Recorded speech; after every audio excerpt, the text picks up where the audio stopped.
Yes, thank you all. Um, Ms. Chabot, and again, I've been monitoring two other committee hearings, so if I'm asking something that someone else has asked, I apologize. But I gather that you would finance your paid leave with a payroll tax. Now, what we've seen in some states is that, say, Google in California is providing a benefit, and when California comes in the state and provides a benefit, all Google does is pull back upon their contribution and allows the state to pick up that which formerly Google paid for. On net, the patient, I'm sorry, I'm a doctor, so I always think this way. The beneficiary doesn't get any more money. It's just that which was formerly paid by a Fortune 10 company is now being paid by taxpayers. Any thoughts about that?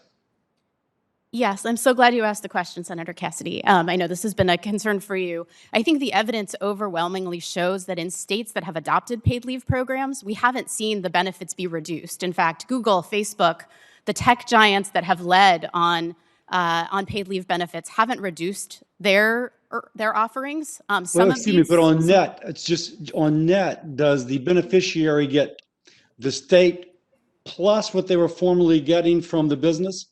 Or is it that no, the I believe Google it's and Facebook, reduced? right? I think they self-insure actually, so they don't draw on the state program at all.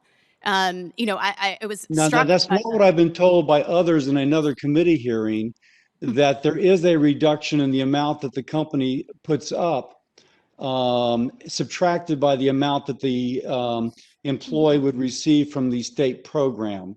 Are you saying that's not true or that you're not sure about that? Well, we should look into that, and I can get back to you on it. So there was testimony in a Senate But Finance Committee hearing last year, which established that and we can reference that. I say that because again, the payroll tax that you're suggesting would be highly regressive. But also, I've been thinking a lot about how do we bail out Social Security and Medicare.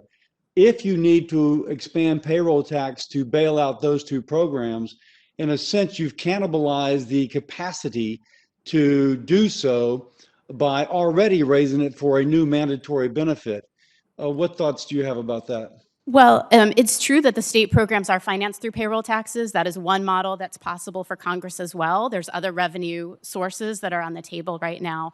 But I think the state experience has shown that this very small payroll taxes that are levied on employers or both come back in spades to benefit both workers and employers.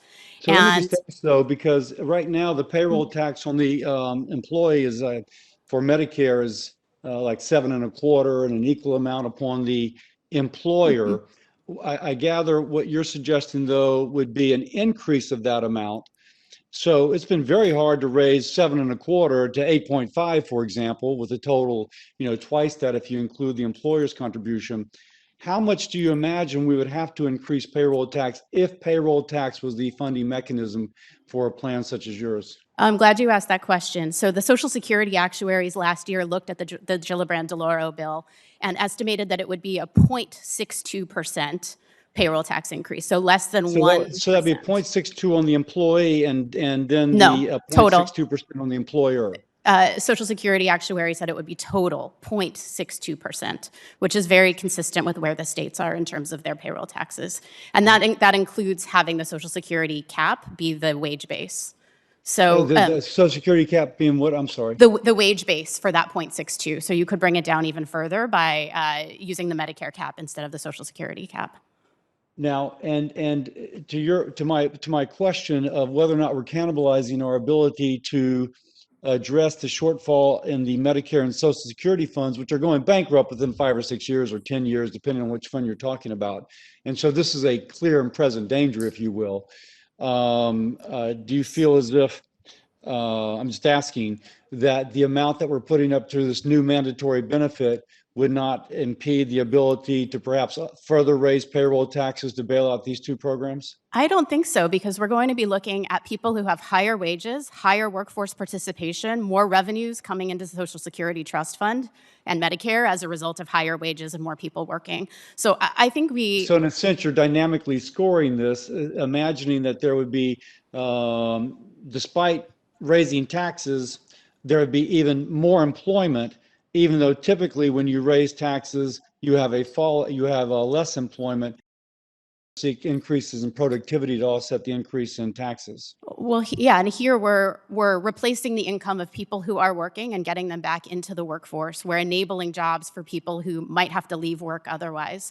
So I think this is a different case, and I think the question is how can we afford not to do this? If we were to finance through payroll taxes, it would be a small cost for a big value, especially for those 80% of workers that don't have paid family leave right now. I'll finish with this because I'm out of time. Thank you, Madam Chair. Just by saying it does concern me that if Google and other big companies are currently providing this benefit, and if by increasing or having a mandatory federal benefit, that would just allow them to offload their obligation upon the federal taxpayers.